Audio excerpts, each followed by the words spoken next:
This is the SAU Report, a program featuring interviews with the faculty, staff, students, and alumni of Southern Arkansas University in Magnolia.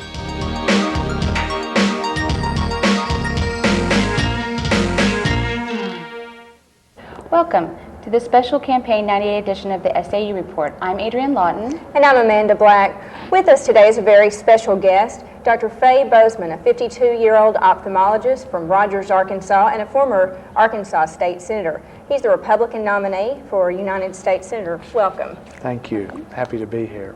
Thank you. Well, one of the things that we mentioned in the introduction is that you are a former state senator, Arkansas legislature for a number of years. Your opponent is a former U.S. Congresswoman. She's touted that as her strength in this race. And you, meanwhile, have said, well, you know, I've done the state's bidding as a public servant there. Explain maybe what your experience in state government is going to bring to this race. Well, I think, you know, as a state senator, I have been exposed to the problems of Arkansas.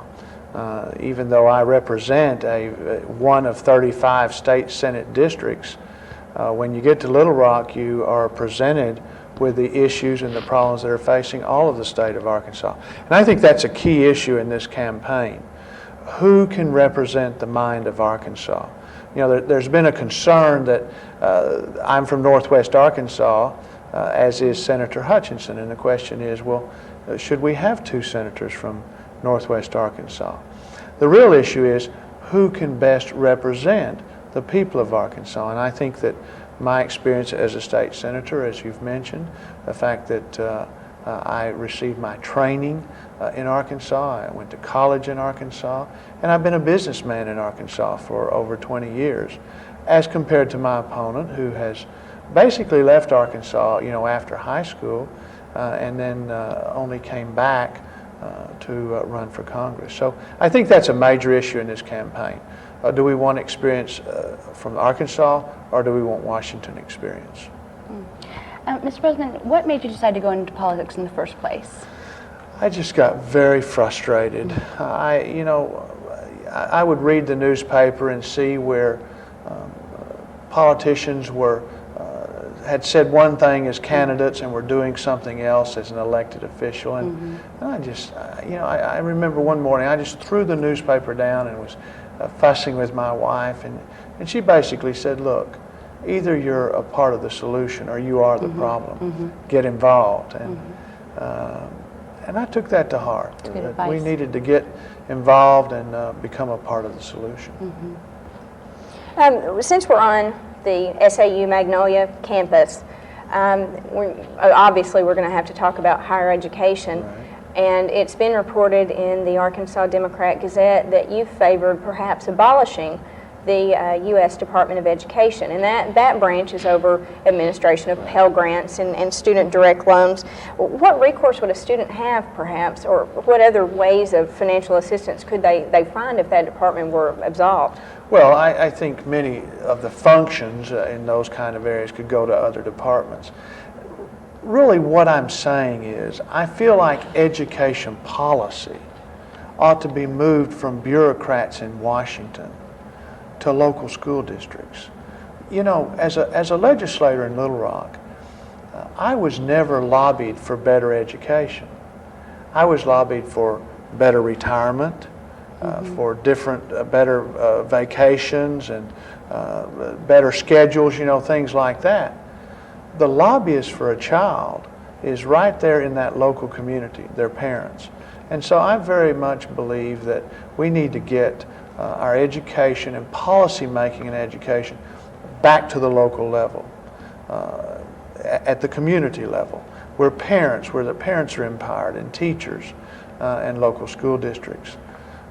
But the functions that you mentioned could easily be moved to other departments. So there'd be no worry by, say, someone that's looking at maybe sending their child to college, and they said, well, you know, we thought about these Pell Grants, but I mean, that may be a misconception that many Arkansans may have when they look at your candidacy. No, and the thing that we've got to do too is another way we can empower parents. The President just vetoed a bill where we would allow parents to put back money for their children's education with pre-tax dollars. That's very important. I mean, that was a very excellent piece of legislation, and one that we'll continue to fight for. Mr. Boozman, juvenile crime is growing across America. With the shootings we had in Stamps and Jonesboro, can you share with us your thoughts on something that to prevent this from happening, and what, to help stop these incidences? I think that points to one of the very most basic problems in our society right now, and that's the breakdown of the family. People would have us say, we need to look at gun laws and things like that. But as a physician, to me, that's like treating the symptom rather than a disease. If you come to me with a cough because you have pneumonia, I've done you no good at all if I treat your cough. I need to treat your pneumonia. And that's the pneumonia of our society, I believe, is the breakdown of our families. We've got to have a government that, again, allows families to function. Give you an example. We have a marriage penalty in our tax code. We penalize people for getting married. We need to get rid of that. We need to have a tax system that will allow a family to choose, if they so desire, for one parent to stay home and raise the children if they choose to do that. Every study that we've ever read shows that the behavior pattern of a child is set by the time they're age 5. So we need to allow parents to spend that time helping their children, allowing them to pass on their value system and those kind of things. That's the way we're going to get at juvenile crime. That's the reason, in my mind, we have children committing adult crimes, because we have children that really have not been raised. They've been in daycares, and even after that, pretty much are left on their own. Another growing debate across the nation concerns vouchers for parents to pay for private schooling, because many people feel like the inner city school is not the answer, and if we could, afford a private school, our children would be there. Opponents say this saps resources from public schools and it's not the answer. What are your thoughts about this debate? Well, I think it is so important to allow parents to be in control of their children's education. Parents need to be given the choice. We must let children go to the school where a parent feels like they will get the best education possible, where a parent feels like a child will get the safest education, that there's not violence and there's not potential for harm to come to a child. So again, I believe very strongly that we need to allow a parent to choose where they're going to send a child. We need equity in education. A child shouldn't be penalized because his parents can't afford or don't live in the right location or something like that. I don't see that as an anti-public education position. The only schools that have to worry about vouchers are bad schools. I grew up in the public system. I got a world-class education at Northside High School in Fort Smith. And I had to compete with people from all over the world as a freshman at Tulane University. And I did well because I had been trained well. So I don't see any school has to worry if it's a good school. But if it's not a good school, it needs to worry. Because again, we need to let parents send their children where they feel like their children can get the best education. What are your opinions pertaining to gun control, specifically the Brady Bill? Well, I think we have all the gun control laws that we need. We need to enforce the ones we have. The Constitution is very clear. The Second Amendment tells us that we have the right to bear arms. We've put in the restrictions that are appropriate. A felon can't own guns, and those kinds of things. If the country believes that we need to change our ability to own a gun, then we need to change the Constitution. I think we've done all that we should do in terms of limiting guns right now. We've talked a little bit about public schools, private schools, returning local control to a community. And you've mentioned, it's been reported that you've said you want to empower these teachers and give the schools back to the parents and the educators and the teachers. Explain maybe, what does empowerment mean, and how are you going to go about it? Well, let's pick the example of national testing. Okay. When I was in school, my teachers tested me, and they decided when I was ready to, pass on to the next grade. Why would we have a test fashioned at the national level? Because what does a test do? A test drives curriculum. So if you have a test that children have to pass, then the teachers are going to have to teach to the test. So that determines what the teachers are going to teach.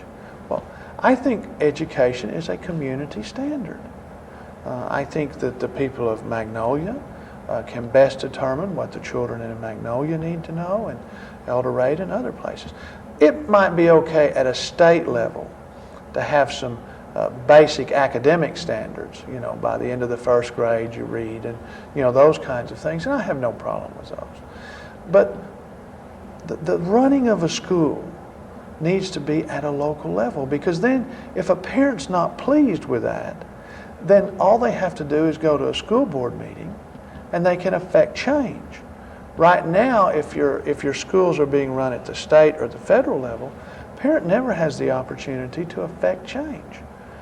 I know school board members that tell me that they spend their whole school board meeting listening to the mandates that are being sent down to tell them what to do to run their local school district. That's not right. I have very much agreed with a bill that's currently in Congress that would say any monies that come down come with totally no strings attached at all. They come as a block grant, and that the only string is the money must be used in the classroom, to either for teachers' salaries or whatever. That's the kind of freedom we need to start giving local school districts so that they can choose. So it would just be, in essence, keeping the national level out of it, but the state, you're not opposed to there being some restrictions there? Or? No, because we see at the state level there's a constitutional mandate that allows the state to be involved in it. Our Constitution says that every child in Arkansas will get a quality education. So the state has some responsibility there. Mm-hmm. Now, at the state level, I think a school district that's doing a good job, then the state has no real interaction there, because they're doing what the Constitution says. A school district that's having trouble where the children aren't learning in things, then the state needs to become a resource, not a regulatory agency, but a resource to find out, why aren't these children learning to read? Why aren't these children learning their basic math? Whatever the problem is, the state then becomes a resource to help that district. We know with our schools, taxes are a very important thing. What is the difference between a national sales tax and a flat tax? Well, a flat tax basically means that you set a level and everybody pays, a percentage of your income.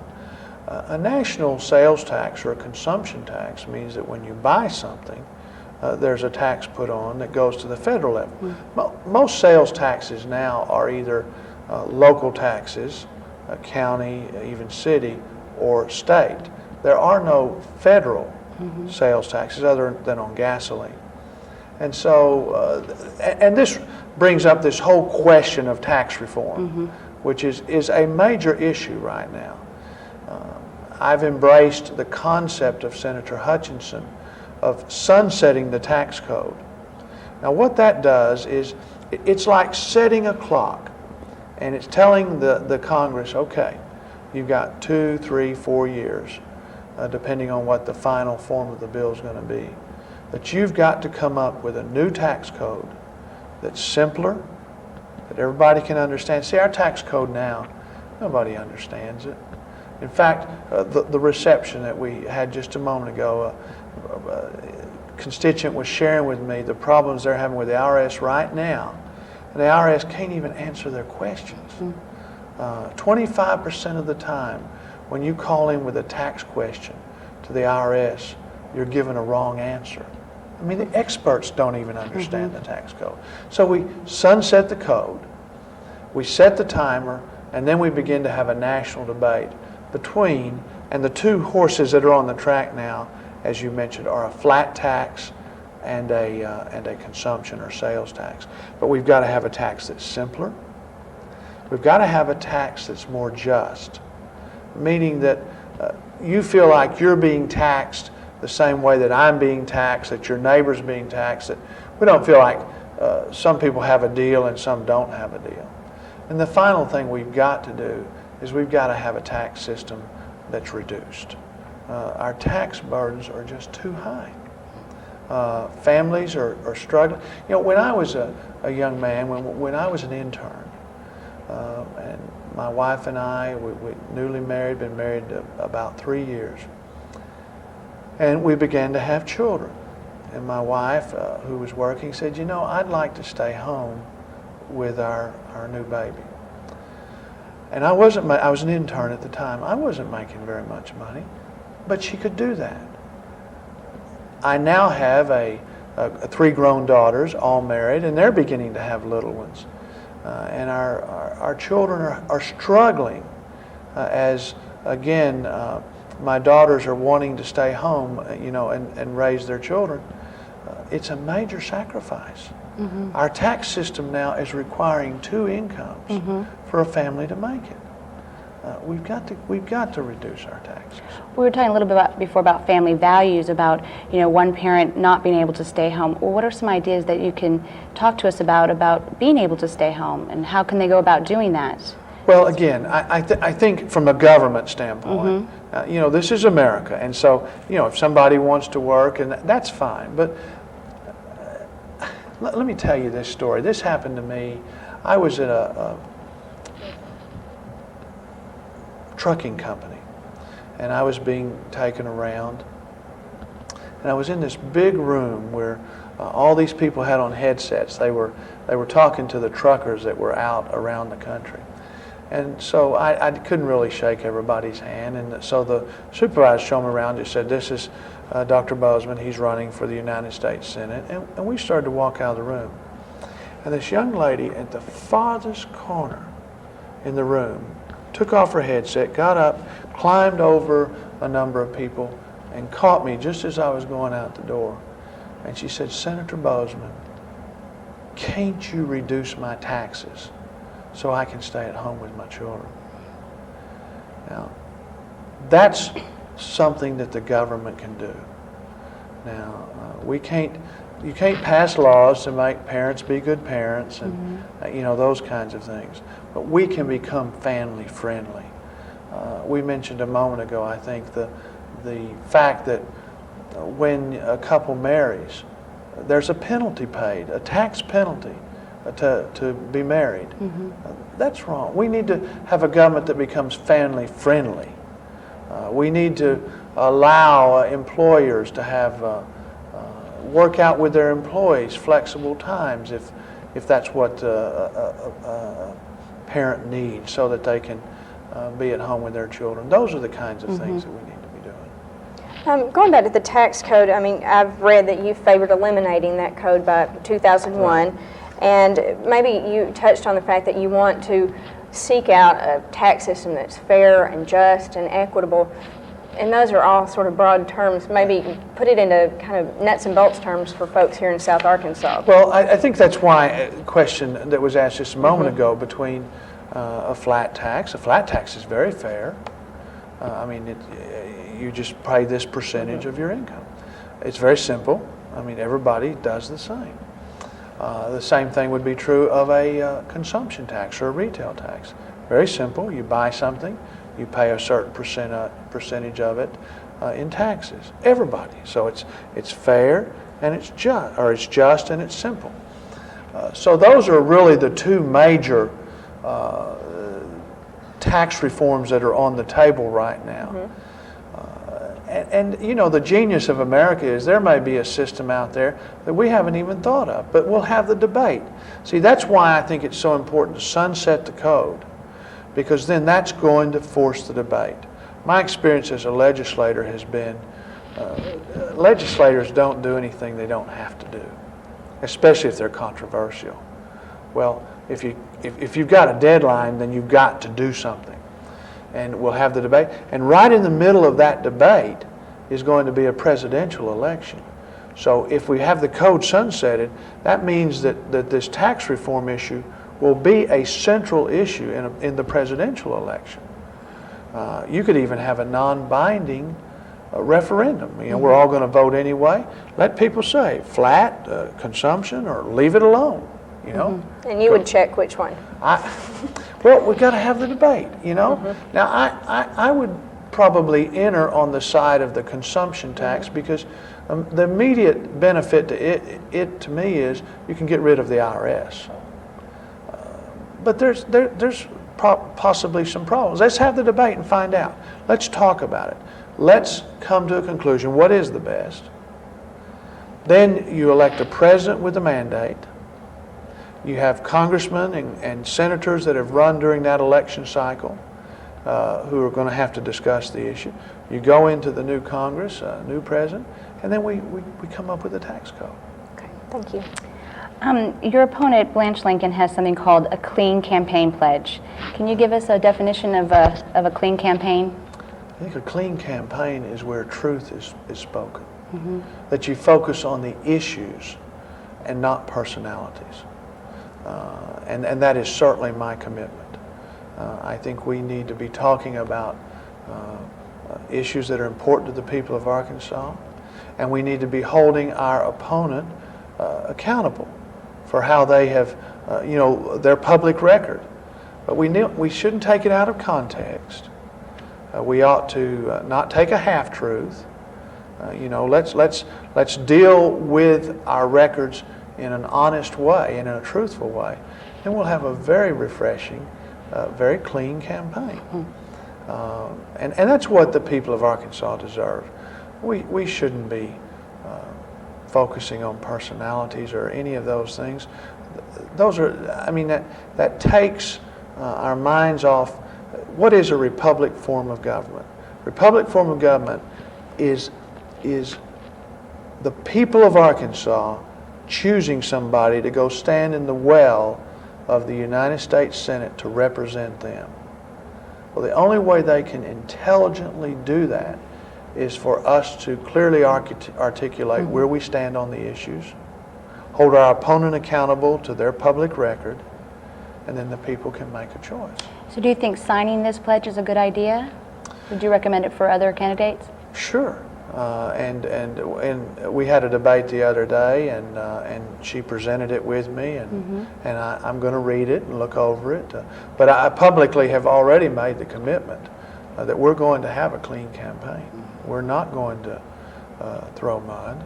I've never done that in my political life, and I never will do that. Do you think the media, that they almost make it difficult to have a clean campaign because oftentimes in editorials or columns, a candidate is almost oversimplified and they come down with one word to describe that candidate? And if so, how do you think you'll be able to overcome that? Well, we just have to.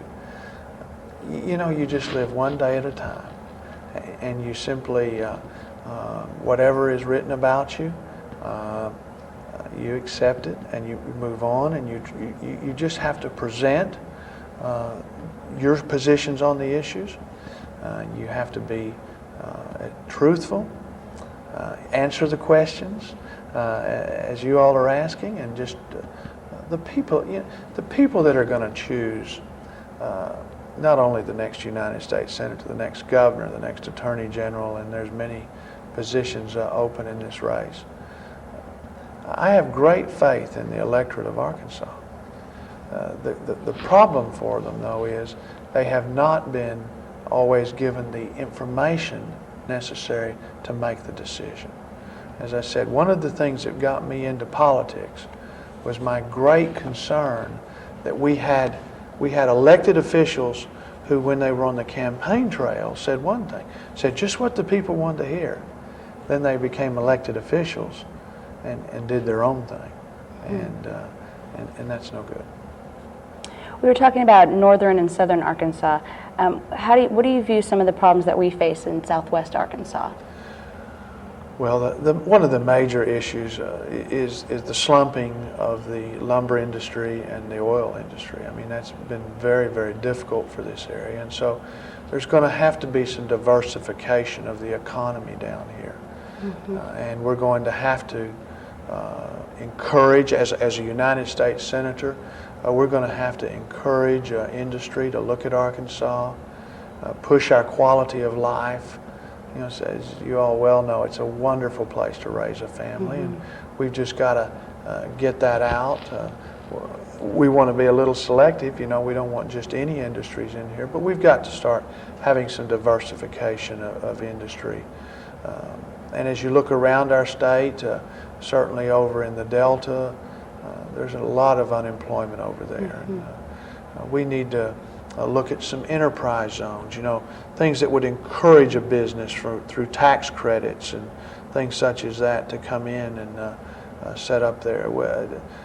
The I-69 and I-49 are critical to economic development of I-49 in this section of the state, I-69 down through the Delta. Those are very important, and we would push very hard for those. I read that Trent Lott, I believe, was at a recent fundraiser on your behalf, and that he was asked about the I-69 project. 4th District Representative Jay Dickey had pushed for the split, which would have put the two legs through. Trent Lott maintained that we've got the interstate touching 8 different states, but you mentioned that it was critical. What's your vision, if elected, that what can you bring to Arkansas? Because many would say industry won't come until the infrastructure is repaired. Well, that's absolutely true. However, if you look at the Northwest, there's been an awful lot of economic development up there without any infrastructure. You know, we're just now getting 71 up through the mountain, and anybody that's traveled the old 71 knows that that's not a very good infrastructure. The main thing that we've got to do is just have a vision and just understand. I'm thinking of a business in Springdale right now that supplies much of the baby wipes, like 75% of baby wipes for the whole world. And just a few short years ago, this was a vision in a man's mind, and he was out in his barn trying to perfect the machinery, you know, and things like that. And then some of the businessmen in the community thought, well, you know, that might be a good idea. And they found an old abandoned chicken house, and he started in that, and he did so well in that. Then they found an abandoned warehouse, and he went into that. And now 75% of the baby wipes in the world are made in Springdale, Arkansas. And so we just need to have some vision, and we need to government just needs to make the playing field level, give opportunity, and then even as we've talked about with our taxes and things, we've got to allow people to keep the fruits of their labor. You know, if they come up with a better mousetrap and they're successful, and they need to get to keep that rather than the government confiscating it all in taxes. If you had one message to get across in your campaign, we're going to wrap it up here, and the last idea that you want to leave with voters in South Arkansas, what would that be? I think the major thing that I want to be understood as is that I am a citizen legislator and not a professional politician. For too long, this country's been run by people whose sole goal is to get reelected. And that's caused them to vote on legislation that maybe wasn't in the best interest of their district, but it was in the best interest of their reelection. You know, it would bring money into their reelection, or would bring a constituency. I want to get the message out that my desire is to be a citizen legislator. I've, for instance, taken the term limits pledge and things such as that.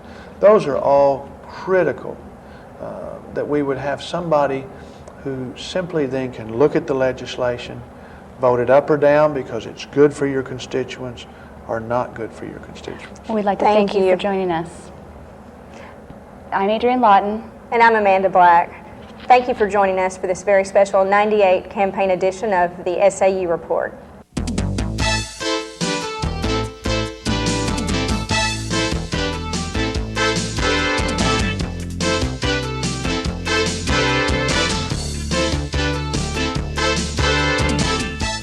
The SAU Report is a production of broadcast journalism students in the Department of Theater and Mass Communication at Southern Arkansas University in Magnolia.